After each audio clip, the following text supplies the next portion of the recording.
Jayashree Liberty Hospitals, on the occasion of 11th anniversary, free OP consultation and 20% discount in OP. Contact. నమస్తే, నేను Vijay. India Pakistan మధ్య యుద్ధం రాబోతుందా? యుద్ధం వస్తే ఖచ్చితంగా భారత్దే పైచేయి కాబోతుందా? ఇప్పటికే ఆర్మీ పరంగా అలాగే ఇండియన్ నేవీ, ఎయిర్ ఫోర్స్ ఈ మూడు రంగాల్లో చాలా పటిష్టంగా ఉన్న భారత్ ఇప్పుడు తాజాగా మరింత సూపర్ పవర్గా మారడానికి ఫ్రాన్స్తో తాజాగా ఒక డీల్ను కుదుర్చుకుంది. రఫేల్ యుద్ధ విమానాలను మరిన్ని భారత్కు తీసుకుని వచ్చేటువంటి ప్రయత్నం చేయబోతుంది. దీని గురించి డిస్కస్ చేద్దాం. మనతో పాటు ఉన్నారు అనలిస్ట్ చందు శ్రీనివాస్ గారు. సార్ నమస్తే. నమస్కారం విజయ్ గారు. సార్, పహల్గాం దాడి తర్వాత అందరూ కూడా కోరుకుంటున్నారు పాకిస్తాన్కి ఎలా అయినా బుద్ధి చెప్పాలి అని. ఆల్రెడీ ఇండియన్ ఆర్మీ ఎప్పుడు కూడా పైచేయ, అయితే ఇప్పుడు తాజాగా మరింత సూపర్ పవర్గా మారడానికి ఇప్పుడు ఈ డీల్ ఎంతవరకు ఉపయోగపడే అవకాశం? తప్పకుండా ఉపయోగపడుతుంది. ఎందుకంటే ఎప్పుడు లేని విధంగా భారతదేశంలో 145 కోట్ల మందిలో అంతా ఏకతాటిపై వచ్చారు. రాజకీయ పార్టీలకు అతీతంగా, కులాలకు అతీతంగా, మతాలకు అతీతంగా మన ఆత్మ మీద దాడి జరిగినట్టుగా అందరూ భావిస్తున్నారు. ఎందుకంటే ముష్కర్లు 28 మంది చనిపోవటం వల్ల వాళ్ళు చేసిన తప్పేంటని ప్రశ్నిస్తారు. వీళ్ళు హిందువులా కాదా అని చెప్పి టెస్ట్ చేసేలా చంపేతలకి ఇది ప్రపంచవ్యాప్తంగా పెద్ద ఇష్యూ అయిపోయింది. అదే సమయంలో మోదీ గారు కూడా చాలా సీరియస్గా తీసుకున్నారు. మీరన్నట్టు ఆర్మీ, నేవీ, ఎయిర్ ఫోర్స్ మూడు కూడా మనకున్న పవరు శత్రుదేశం పాకిస్తాన్కి వాళ్ళ గుండెల్లో వణుకు పుడుతుంది. ఆ మునీర్ అయితే సర్వసైన్యాధ్యక్షుడు చీఫ్ కూడా దేశం వదిలిపెట్టి వాళ్ళ ఫ్యామిలీ అంతా యూరోప్ను పంపించాడంటే ఇక అర్థం చేసుకోవాలి. ఇకపోతే మీరు చెప్పినట్టుగా ఫ్రాన్స్ మొదటి నుంచి కూడా ఫ్రాన్స్కి భారతదేశానికి ద్వైపాక్షిక సంబంధాలు అన్ని వేళల్లో దాదాపు గత 5 దశాబ్దాల్లో చాలా బ్యూటిఫుల్గా ఉంది. ముఖ్యంగా లాస్ట్ 10 ఇయర్స్లో మోదీ గారు వచ్చిన తర్వాత ఫ్రాన్స్ అధ్యక్షుడు ఇమ్మాన్యుయల్ మ్యాక్రాన్ చాలా వీళ్ళిద్దరి మధ్య స్నేహబంధం ప్రపంచంలో అన్ని దేశాధ్యక్షుల కంటే వీళ్ళిద్దరిది బాగుంటుంది.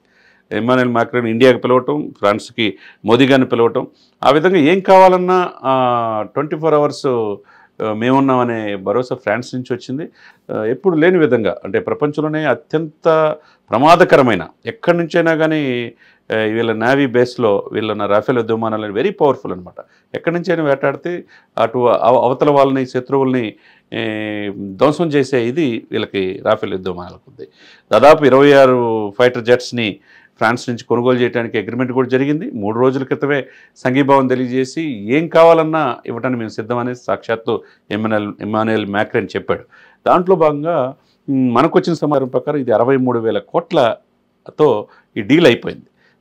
కొన్ని వచ్చేసినాయి, కొన్ని రావడానికి అంత వే ఉన్నాయిగా. ఆన్లైన్లో ఇవాళ సంతకాలు కూడా అయిపోయాయి. సంతకాలు అయినా అవ్వకపోయినా భారతదేశానికి ఏదైనా ఇవ్వడానికి ఫ్రాన్స్ ఎప్పుడు కూడా ఒక విశ్వసనీయ మిత్రుడిగా ఫ్రాన్స్ దేశాన్ని మనం చూడవచ్చు అన్నమాట. అలాగే మన ఇండియన్ ఎయిర్ ఫోర్స్లో రఫేల్ అనేది చాలా కీలక పాత్ర పోషిస్తున్నాయి. ఆల్రెడీ ఇప్పటికే 2016లో కుదుర్చుకున్న డీల్ ద్వారా ఆల్రెడీ రఫేల్స్ వచ్చేస్తున్నాయి. 36 ఆల్రెడీ ఆపరేషన్స్లో ఉన్నాయి.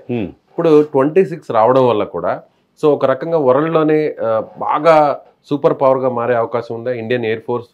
పర్టికులర్గా ఈ ఫైటర్ జెట్స్ అటు భూమి నుంచి అటాక్ చేయగలవు, గాల్లోకి వెళ్ళి, అలాగే సముద్రంలో ఉన్నటువంటి ఎయిర్ క్రాఫ్ట్ క్యారియర్ నుంచి కూడా ఇవి ఎగరగలవు. ఏ టార్గెట్ని అయినా కూడా చాలా ఫాస్ట్గా అక్కడికి రీచ్ అయ్యి మిసైల్స్ని లాంచ్ చేయగలవు. సో ఇప్పుడు ఇవి రావడం వల్ల ఎంత పవర్గా మారే అవకాశం? ఈ హై టెక్నాలజీ ఇదండి రఫేల్ అనేది. ఇప్పుడు మీరు అన్నట్టు నావికా దళం అనేది మనకు చాలా స్ట్రెంత్.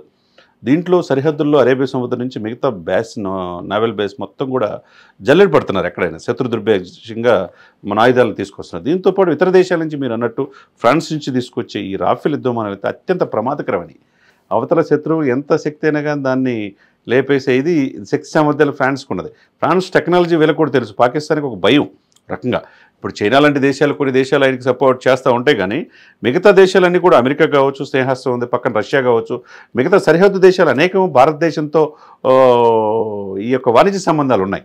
కాబట్టి ఇది ఒంటరైపోయే పరిస్థితి పాకిస్తాన్కి ఉంటుంది. అదే సమయంలో ఫ్రాన్స్తో ఈ అగ్రిమెంట్ ఏదైతే ఈ మెరైన్ డీల్ అయితే ఉందో రాఫెల్తో, ఇది చాలా అద్భుతం. మీరు గతంలోనే మనకు ఆల్రెడీ ఉన్నాయి 15, 16, దీనికి అడిషనల్గా 26 చేకూరటం వల్ల మనకి నావికాదళంలో శత్రు దేశాలకు టార్గెట్ పెట్టడానికి, వాళ్ళ ఎప్పటికప్పుడు వాళ్ళ యొక్క కదలికలు ఇది చేసుకోవడానికి, వాళ్ళని ధ్వంసం చేయడానికి చాలా బాగా ఉపయోగపడుతుంది అనమాట. ముఖ్యంగా వార్ జరిగే టైంలో ఈ ఫైటర్ జెట్స్ చాలా కీలకంగా మారుతాయి. అవును. సో గతంలో మనం సర్జికల్ స్ట్రైక్స్లో కూడా ఇవే ఫైటర్ జెట్సే.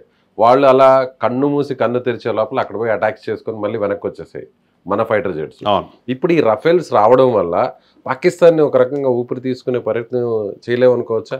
అదే వాళ్ళు అందుకని సైన్యాధ్యక్షులు మరి దాదాపు అంతర్యుద్ధం స్టార్ట్ అయింది. సైన్యంలోనే చాలామంది మేము చేయలేమని చెప్పేసి క్షమాపణ కూడా వెళ్ళిపోతారు. ఇప్పుడు 500 మంది సైన్యంలో కీలకమైన వ్యక్తులు కూడా వెళ్ళిపోతున్నారు. ఎందుకంటే మునీర్ లాంటి వాళ్ళు బయటకు వచ్చేసి వాళ్ళ ఫ్యామిలీని యూరోప్ పంపిస్తే వాళ్ళకి తెలుసు వాళ్ళ స్ట్రెంత్ ఏంది తెలుసు, వాళ్ళ ఆర్థికంగా ఎంత సతమవుతుందో తెలుసు. ఈ మేకపోతు గాంభీర్యంతో మా దగ్గర 130 అనుభవములు ఉన్నాయి అది ఇది అని చెప్పేసి చెబుతున్నారు తప్పితే కళ్ళు మూసి తెరిచేలోపు పాకిస్తాన్ అనేది ఈ ప్రపంచ చిత్రపటం లేకుండా చేసే శక్తి సామర్థ్యాలు భారతదేశానికి ఉన్నాయి. అది ఆ భయం అనేది వాళ్ళకు కూడా తెలుసు. ఏదో కాకపోతే ఏంటంటే మాకు అమెరికా ఉంది, లేకపోతే చైనా ఉంది, మాకు అందరూ సపోర్ట్ చేస్తున్నారు అనుకుంటున్నారు. కానీ ఇప్పటికే 4 సార్లు మన మీద ఓడిపోయి ఉన్నారు. ఇక ఇది 5సారి. మొన్న మనం చూసాం లేటెస్ట్గా మోదీ గారు వచ్చిన తర్వాత వాళ్ళ భూభాగంలో వెళ్ళి వాళ్ళని లేపేసి మనము క్షేమంగా వచ్చాం. మన స్ట్రెంత్ ఏందని తెలిసింది. ఇది పిఓకే ఆక్రమిత కాశ్మీర్లో కూడా this is the right time. అది కూడా హ్యాండ్ ఓవర్ చేసుకునే పనిలో భారతదేశ సైన్యం దిగింది. అటు ఆర్మీ కావచ్చు, నేవీ కావచ్చు, ఎయిర్ ఫోర్స్ కావచ్చు. అత్యంత టెక్నాలజీ ఉన్న ఇజ్రాయెల్ దేశం, ఫ్రాన్స్ దేశం లాంటివి మనకి ఏం కావాలని నీయడానికి రెడీగా ఉన్నప్పుడు ఇక పాకిస్తాన్ అనేది డెఫినెట్గా యుద్ధం కనుక స్టార్ట్ అయితే, ఏ క్షణమైనా స్టార్ట్ అయితే అతి తక్కువ రోజుల్లోనే 2-3 రోజుల్లోనే పాకిస్తాన్ అనేది ఏదైతే ఉగ్రవాదులు ఉన్నారో మామూలు జనజీవన సమస్యకి ఇబ్బంది కలగకుండా ఉగ్రవాద స్థావరాల మీద ఈ టార్గెట్ రీచ్ అయ్యే అవకాశం భారతదేశానికి ఉంది. Right sir, thank you. So ఇది తాజా డీల్తో అయితే మాత్రం పాకిస్తాన్ వెన్నులో వణుకు పుడుతుంది. ఇప్పటికే స్ట్రాంగ్గా ఉన్నటువంటి ఇండియన్ ఆర్మీ, ఎయిర్ ఫోర్స్, అలాగే నేవీ ఇప్పుడు తాజాగా ఈ డీల్తో మరింత స్ట్రాంగ్గా మారుతుంది. సో పాకిస్తాన్ ఏం చేయాలో అర్థం కాని స్థితిలో ఉంది. మీరేమనుకుంటున్నారు? మీ అభిప్రాయాన్ని కామెంట్ చేయండి.